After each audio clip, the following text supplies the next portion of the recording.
আইপিএলের brand value বেড়ে এখন সোয়া 2 লাখ কোটি টাকারও বেশি। মুম্বাই ও চেন্নাইকে পেছনে ফেলে সবচেয়ে দামি ফ্র্যাঞ্চাইজি বিরাট কোহলির রয়্যাল চ্যালেঞ্জার্স বেঙ্গালুরু। এদিকে বিয়ের প্রলোভন দেখিয়ে যৌন নিপীড়নের অভিযোগ উঠেছে আরসিবি ক্রিকেটার ইয়াশ দয়ালের বিরুদ্ধে। রঙে ঢঙে সবসময় উজ্জ্বল আইপিএল, অর্থের বিচারেও বিশ্বের সবচেয়ে দামি ফ্র্যাঞ্চাইজি ক্রিকেট টুর্নামেন্ট। হলিহান লকের বিশ্লেষণও বলছে সে কথা। যুক্তরাষ্ট্র ভিত্তিক গ্লোবাল ইনভেস্টমেন্ট ব্যাংকটির প্রতিবেদন বলছে আইপিএলের ব্র্যান্ড ভ্যালু এখন $18.5 বিলিয়ন, টাকায় 2,25,526 কোটিরও বেশি।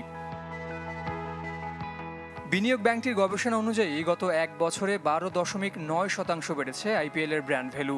মূলত টাইটেল স্পন্সর হিসেবে $300 মিলিয়ন টাটা গ্রুপের সাথে 2028 সাল পর্যন্ত চুক্তি বাড়ানো ও প্রায় 1500 কোটি রুপিতে 4 সহযোগী স্পন্সরের স্লট বিক্রি আর অনলাইন প্ল্যাটফর্মে এর দর্শক জনপ্রিয়তা বাড়িয়ে দিয়েছে লিগের বাজার মূল্য। হলিহান লকের প্রতিবেদন মতে মুম্বাই ও চেন্নাইকে পেছনে ফেলে লিগের সবচেয়ে দামি দল এখন রয়্যাল চ্যালেঞ্জার্স বেঙ্গালুরু। 17 বছরে প্রথমবার শিরোপা জিতে তাদের বাজার মূল্য দাঁড়িয়েছে $269 মিলিয়ন। 10 দলের মধ্যে সবচেয়ে কম $122 মিলিয়ন বাজার মূল্য লখনৌ সুপার জায়ান্টসের। আর শুধুমাত্র আইপিএল নামের ব্র্যান্ড ভ্যালু 13.8% বেড়ে দাঁড়িয়েছে $3.9 বিলিয়ন। দল হিসেবে আরসিবির ব্র্যান্ড ভ্যালু বাড়লেও কলঙ্ক বাঁধিয়েছেন চ্যাম্পিয়ন দলের ক্রিকেটার ইয়াশ দয়াল।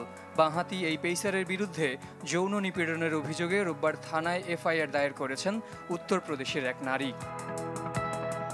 জের সাগর, চ্যানেল 24।